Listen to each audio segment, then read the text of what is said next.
So our next session is going to be, one of the things I really like about this event, they do this with vineyard focus. And I think it's a really interesting way to learn about different sites within the Anderson Valley.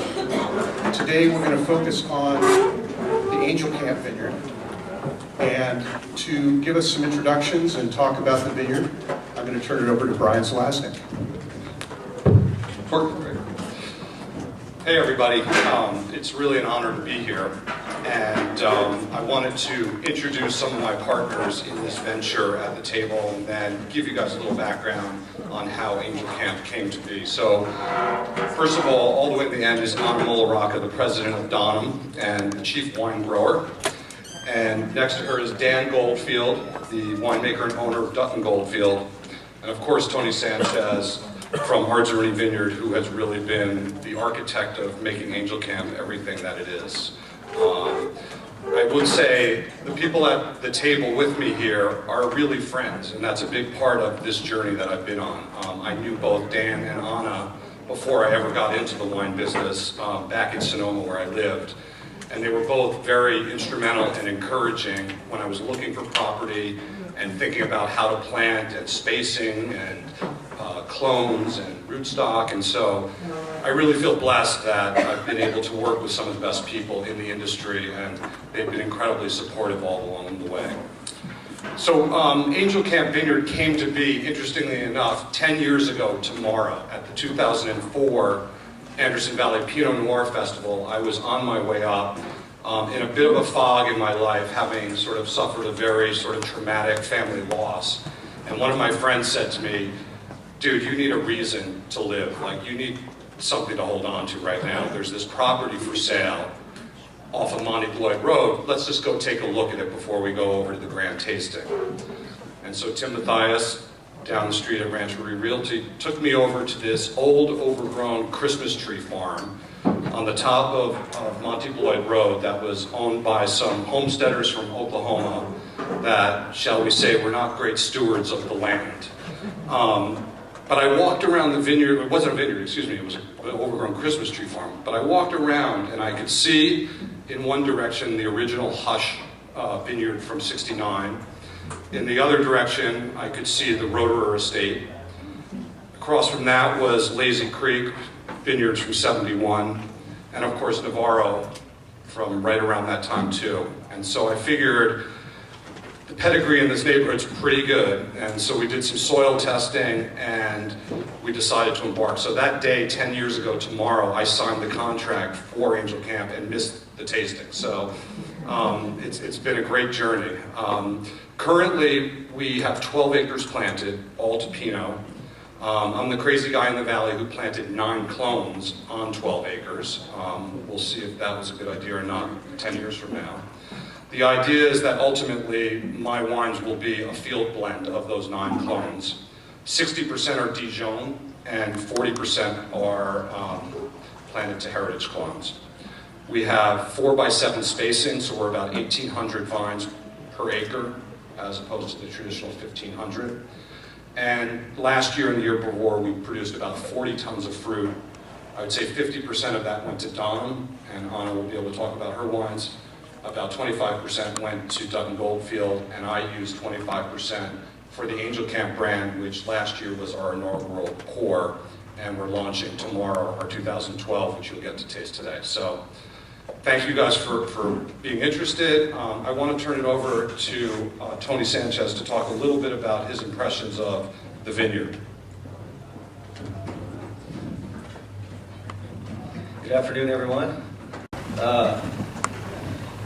Brian's vineyard is sitting up on Monty Lloyd Road, Angel Camp. Beautiful little vineyard.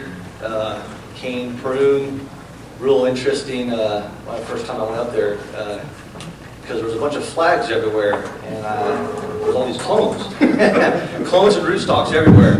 And so once we got everything sorted out, it was good and been quite the project, but lovely. Conventional at the moment, but it's more sustainable. Cane prune, minimal frost, plenty of water. Yeah, good row orientation. Powerful along with it. It's a great piece of property, right by the river, and surrounded by a bunch of beautiful vineyards. Yeah, I don't have much else to say about it. Great work in there. You got a question? Yeah, you said you're converting to sustainable. Well, not converting to sustainable, just, you know, we're What does that mean relative to conventional? Aren't they the same? Really, I mean, there's, you know, we're getting away from herbicides, so we use a little more influence, you know, doing what we need to do, friendly to the rivers right down. You can see the river, how far the river comes. So, 200 feet down off the top. So certified organic-ish? No, I think what we're trying to do is to find the middle ground. You know, we don't use Roundup anymore, so that's a good start, right? We're doing sunflower and to do our weeding and so forth, and we're sort of, as we go along, deciding where it makes sense in terms of, you know, that payoff, cost benefit between pure organic and not. So I think Tony's just saying that's the direction that we're heading in. It started fairly conventional, and now this was the first year we moved completely away from Roundup and all that stuff, and we're starting to move that direction. Thank you. and, Yeah, so that's about it. That's back right here. great. So maybe we can just, the wines now, I think in the order you have them are the 2012 Angel Camp Pinot, and I think second is the Dutton Goldfield, and the third is actually the 2011 Donum Angel Camp. So you can try it through. I'll talk a little bit about my wine at first. My wine was made using 5 clones out of the 9. So the predominance of this is Swan, David Bruce, Martini, and then Pomard and 667 are sort of the Dijon backbone of the wine.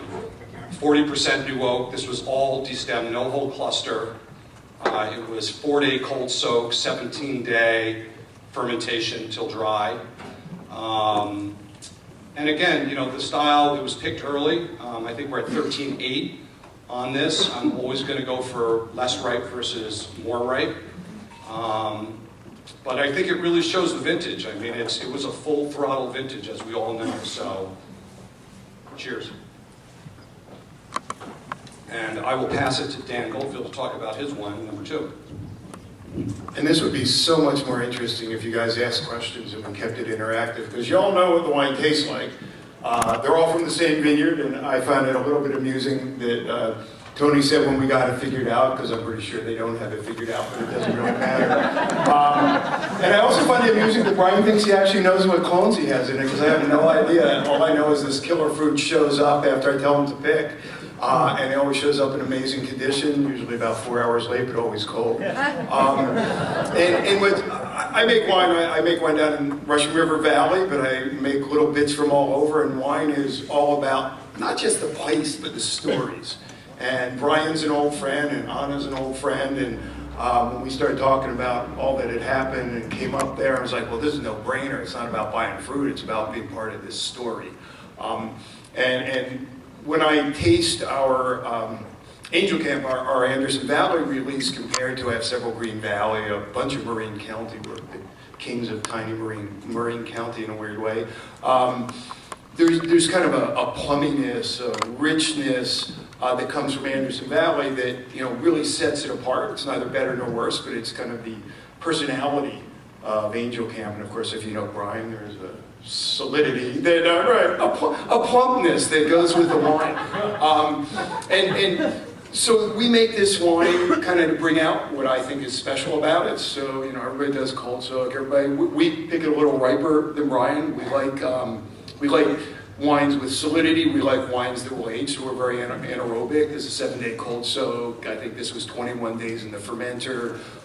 We always rack it once because I love to blend. I always like to go into less new oak than I'm going to bottle out of, or to rack out of for bottling. So I probably went into about 30% new wood and then back into maybe 70% new wood, or not new wood, but wood that was fermented, have Chardonnay fermented in it, then back. For this wine, we love, I don't know how many of you guys are familiar with Sigamuro Icon barrels, but that, Jeff, if you're out here, thank you, Jeff. Jeff Mangalas turned me on to Sigamuro Icon barrels. There he is. It cost me a freaking fortune, dude, but they're good. They're real mushroomy and kind of brings out that fatness for me of Angel Camp. And then we balance that with Taranto, which is a real structural barrel, not very obvious as wood to me. Beyond that, any questions you have? We do get, theoretically, 667, Pomard. We're not sure all the 828, right? 828, we know it's 828. And then the 667, we're not sure if it's 667 or 777. But when people ask me about clones, that is so far down my list about what matters in a vineyard. It's just, you know, it's the site, it's the people, it's kind of the gestalt of the vineyard. And Angel Camp just fits perfectly to what I love about making wine. So, thank you. Maybe, I think a good thing, since you are talking about site being so specific, can you tell us a little bit about the soil type? And I mean, we're not really in deep, we're not going to the deep end, but we're close. So what's the weather condition there, and what is the soil type that we're working with as far as these vines are concerned? If you ever saw Brian at midnight at Angel Camp, it's the deep end, trust me. Well, first of all, the site itself, and thank you for asking, is southwest facing directly towards Elk. So I mean, you know, and we're 300 feet above the Navarre River. So the temperature variation from peak to trough is typically 40 to 50 degrees a day. So it's just the air conditioning comes on at 5 in the afternoon, and you get this incredible, you know, fog stream coming down the river and just cools everything down in a way that seems to be a very happy place for Pinot. In terms of the soil composition, we have a lot of river rock. You know, we have clay loam and stuff, but it's an enormous amount of river rock embedded throughout the vineyard, so you know that at one point in time this was the riverbed and it just got raised up to this plateau. So, you know, again, I don't know what that imparts on the wine, but it's definitely not just clean clay farm soil. It's quite rugged. Okay, there was one bottle of Dutton Goldfield that was corked that inadvertently got poured, so if anybody got it, please dump it out and raise your hand. They didn't get it. Well, yeah. Oh, Sarah, you? Yeah, I got it replaced. Oh, you got it replaced. If anybody has a bottle and come around, anybody who has a corked bottle, one that's remotely corked, start over. One of the things that's interesting for me about Anderson Valley, and maybe Anna can speak to this as well, that even though it's very cold and we tend to pick at relatively low bricks, the acids tend to be a little lower up here. Not the TAs, but the pHs tend to be a little higher in this neighborhood than, say, Green Valley, where I live, at the same TAs, at the same sugar level. So it's interesting. You get a little broader wines. You tend to acidulate more, always pre-fermentation, but it's kind of fun having that kind of challenge of making wines that are structurally different. Dan, what is the vintage? This is the 2012. Great vineyard. 12 was amazing because, as you all know, right, you had this big yield, but since it was an endless ripening season, it just, you know, they developed just incredibly well, even though the yields were big. It was like ripening a marshmallow that year. Everything just came on slowly. And it was almost good that it was a big yield because you got to take advantage of that really long, really even season, right? It's not only that it didn't rain early, they never got big heat spikes like I remember being up here in 10. Well, everybody remembers 10. And it was cold, then massive heat spikes, and 12 was this unbelievably even long year, so the big crop utilized every bit of the ripening season and got tremendously ripe. It was a gift to all of us, right? What was the alcohol? Alcohol's like 13.8 on this. I don't like, you know, it's not a moral issue. I love the fruit in these wines. I love the bright finish. So we tend to keep them, you know, somewhere under 14 or just over. Good afternoon. It's difficult to speak after all those good speakers here. Anderson Valley is a place that I've come here since the early 80s, and I always loved it. There's just something so special about the valley. It seems like it's a little magical. I've farmed for the last 30 years, mainly in Caneros. We have a vineyard in the Russian River in Caneros. And so working with Anderson Valley is really different, and to me the vineyard is so important. What I love about, or what I normally try to do, is that I see the same side, or the vineyards at the same time. It's almost like tasting these wines here, even so mine is an 11, so it's really not comparing apples and apples, even though it's the same, and we probably should have connected there a touch better. It's just what I like to see is where is the vineyard at that stage in Canaras, in Russian River, and in Anderson Valley, and we all work more or less with the same clones. So you have the 667 or the Pomard, and so really you see what each site, but then also each microclimate or each climate does.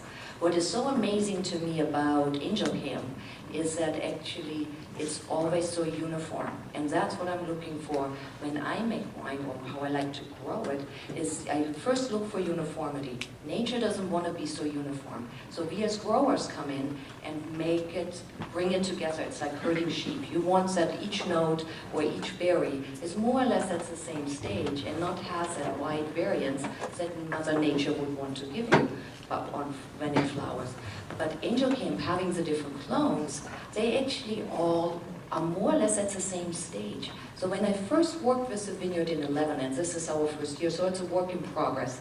And the problem with winemaking is that you make it only once a year. So it's really a slow process. So you have to really be committed and fall in love with it, because you can only, you have to wait for it. But it gives you enough time to really think about it and to see what was different, and then weather's very different. You can never quite repeat it the same way as you would have done it before. And what we are learning on Angel Camp is on one, how quickly it came. So for example, in 11, it was a late year, but it actually flowered 2 weeks later than when I flowered in Canaras. On the other hand, when I picked it before my vineyard in Canaras. And that's really interesting to me. So Canaras is actually slower than what it is here. And I always say I actually need to stay here to really see how warm does it get and how different does it ripen, because when I get here it's normally midday or sometimes in the late evening or late afternoon, and then I go back. So I don't feel it all day long. How does the sun come up, and exactly what Brian was describing about the vineyard, because I think that is really important about ripening too. I love when I taste with people, I normally pour my Canaras first, the Anderson Valley, and then finish with the Russian River. So to me, similar clones in the Russian River, I always get a juiciness, when in the Canaras I get an earthiness, and Anderson Valley falls kind of in between. It has some of that earthiness, but then there is some of that fresh fruit, some of those berry characteristics that I think are really beautiful. Regarding winemaking, we make it fairly similar to what Dan was saying, so we do the cold soak, and really try to treat it. I think we are getting better at it. So my 12 and 13, I think our barrel selection was better. Where somebody was saying earlier, that's what is fun. You have heard now a number of winemakers, and I only heard the last panel, so I was a little late coming up here today.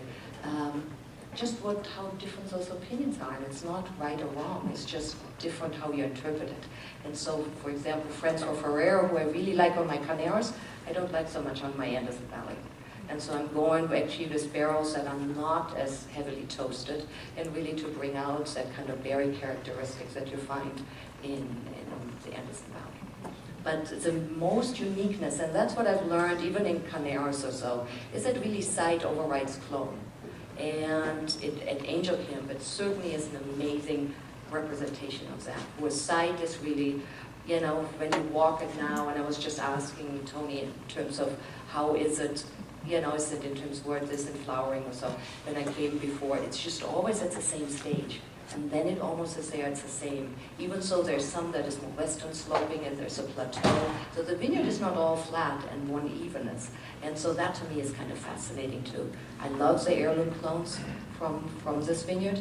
We seem to be doing, when we are getting it, and as Brian said so nicely, he has kind of this, he went a little crazy. You would think he is like this wild scientist somehow, because he has not just all these 9 different clones on 11 acres. He has them also divided by 2 different rootstocks.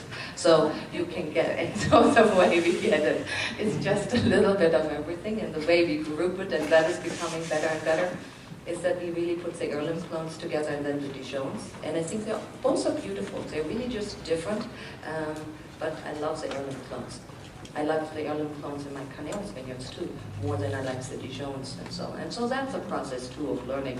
And so when Brian is replanting it, then we'll know exactly what to put where. Huh? The real purpose of all those different clones in rootstock is to torture Tony, of course, at harvest. Questions? Yeah. this is probably more commentary than question, but it sounds like Tony really actually has a really large experimental vineyard, and that his secondary purpose is to make some wine out of it. But for Ann and Dan, climatically it's really interesting when you look at the mean temperatures of these three regions. So Anderson Valley's mean temperature is 57 degrees. If you look at everything year round and add it all up and divide it by the number of hours, Russian River is 62 degrees and Carneros is 69. So my own observations, just knowing the horticulture climates of the Russian River and Carneros, is that it's really almost subtropical. I mean, things don't freeze, where we really have some temperature extremes here in the winter. It gets downright cold, and I don't know how low it got here. Maybe it was certainly in the teens.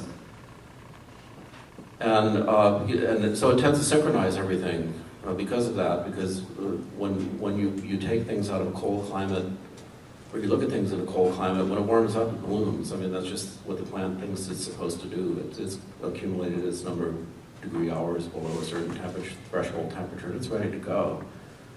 But it's interesting to hear you say that you're actually getting later ripening than we are, because that suggests to me that Carneros is probably, its summer temperatures are potentially cooler than here. And there's so many variables in ripeness, and people ask that question all the time. And there's so many variables in quote-unquote cool climate, because is it the high temperature, is it the low temperature, is it where you are at Russian River, right? The numbers you're using for Russian River have to do with the middle reach, whereas Green Valley, it's entirely different. And then with respect to ripening, obviously crop load is tremendously central to that. So I'm picking, I make wine that I love out in Freestone, which is extremely cold. You can see the water from the vineyard. It's early bud break because you can see the water from the vineyard, so it's warmer in the wintertime. But it comes in with the Green Valley, and because it's never a ton an acre in Green Valley, it's 2 tons or 2 or 3 or 4 in 2012. So yield, density of the soil is huge. One of the reasons for me anyway that Anderson Valley tends to hang on, less at Bryan's than other places, is that there's more clay in the soil, whereas our Green Valley vineyards are super sandy, and once it dries out, it goes. So things tend to fall. It's amazing, like in a year like 2010, where Russian River, you had to pick that day or you're dead meat. Here in Anderson Valley, because there is a little more clay in the soil, it was a little more friendly to you, or a little more forgiving as to the day you picked it. So it's always tough for me when I hear about weighted average temperatures, because it's how you get there, what's the day length, what's the fight, and moisture is a tremendous difference. So up here, you're a little deeper in, whereas if you're on the coast in Russian River, it might be a little warmer, but it's a lot plumper because it's a lot wetter. And Carneros is certainly probably wetter in that regard as well. But here, you can speak to that. In Carneros, we certainly have clay soils. Regarding yield, I think that's a good point. I normally, and that's what I love working with Tony. I think Tony does a fantastic job of really balancing. And so we really try to balance. The vineyard was planted in 1990, so the spacing is slightly different. So I always compare it to pounds per vine instead of tons per acre, so that I'm actually really comparing apples and apples.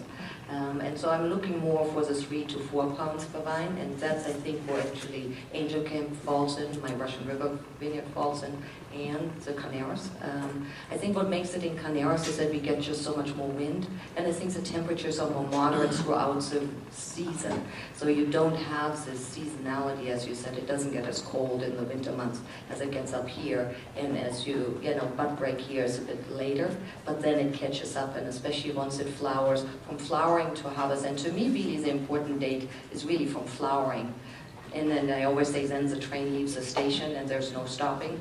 Getting to that station, it can be, that can be from 60 to 90 days from bud break to flowering. And this year it's an early year, but it just, and so that would mean normally here I see more, it's closer to the 100 days from flowering to harvest, where in Carneros I'm more around 115 days. So it's always a little later. That's always a question, flowering to harvest versus veraison to harvest. So when somebody asks me about the quality of the year, it's always the distance from veraison to harvest. That's truly the ripening period. And You know, it's a little more capricious in Russian River than here because we tend to get heat spikes more, and it's less forgiving because the soil's drier, and probably a little more forgiving both here in Carnero. So for me, it's that's what made 12s so special, was you had this endless, whatever flexibility between veraison and harvest to make a decision based on your winemaking preferences, rather than the fact that it was 110 degrees or hailing. Questions? When you're delivering the grapes to the different winemakers, do they all get basically the same, well, she's getting 50, he's getting 25. Are they getting the same amount of clones, or could it be totally different? Yeah, so We'd like to know that as well. whatever I can scratch it up. These guys all have their own rows. So they know ahead of time their rows, and so it's somewhat professional. Yeah, they definitely do. They have different preferences, and Dan has different preferences.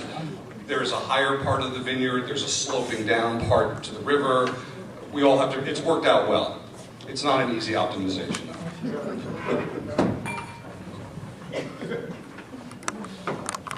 Well, I'll make a comment first, and then I've got a question.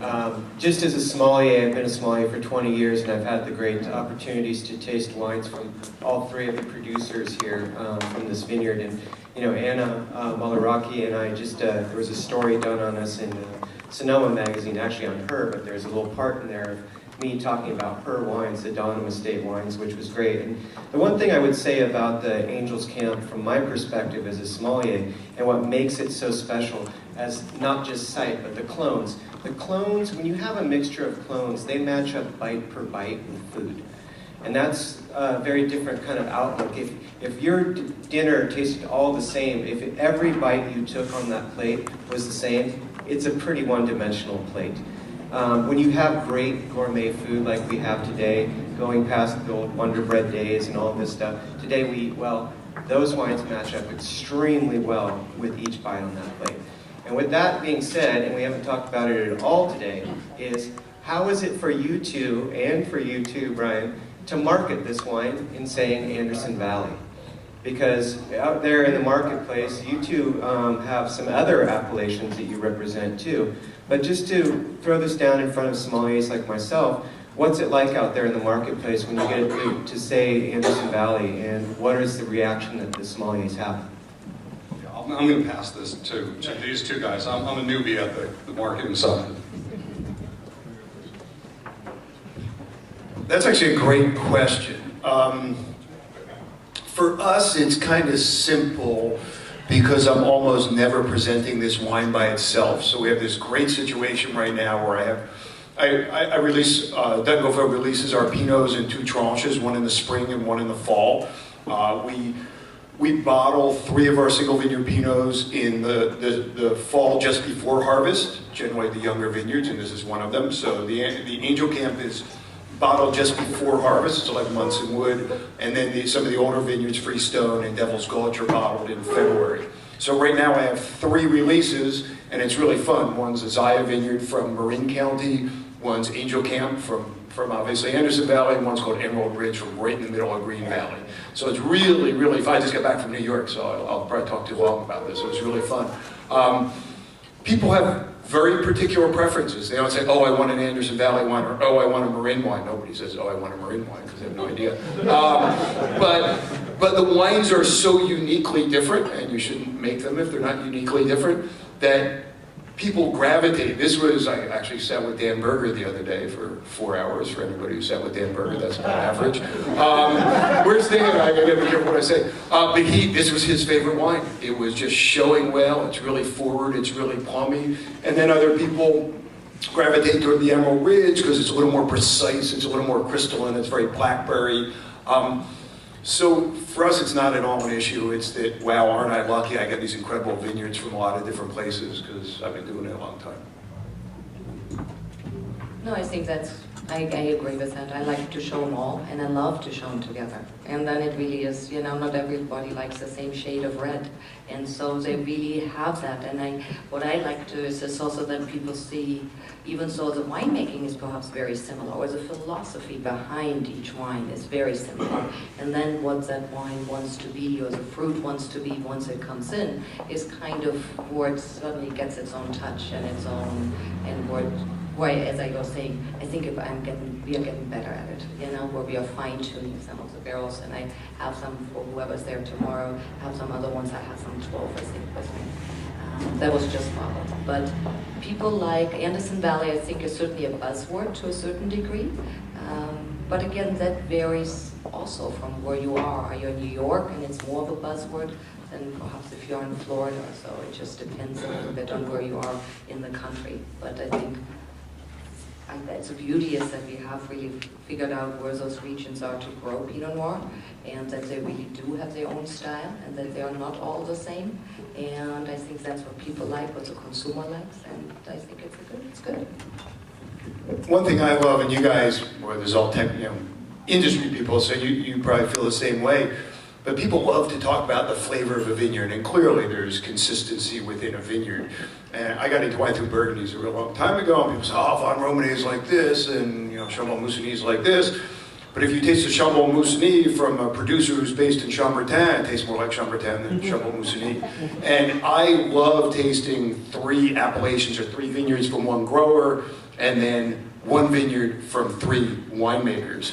Because there's really, in my mind, great variation between Anna's wine from 3 different places, but they're actually more similar to one another than maybe her Angel Camp is to our wine. And so all this pretense that, oh, it's only about the vineyard. Of course, the vineyard's got to be great, but it's almost pretension to say that I don't matter. That just means that we're saying I'm the only one who knows how to make it, and everybody should do it the same way. So I love that kind of house style, and what happens is that the fame of Anderson Valley grows and grows as people who make different local regions pour it next to a Carneros or a Russian River, and oh my God, this is awesome wine, rather than this is just Carneros, or just the Anderson Valley wine. So it's kind of nice going across in both directions. Other questions? Anything else?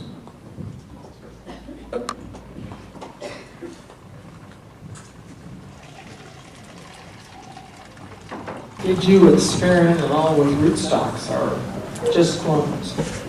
You can laugh at me for that as well. Yeah, 2 different rootstocks. So 3309 and 10114, pretty much straight down the middle. So each of those 9 clones split between those 2 rootstocks. So essentially we have 18 different experiments going on.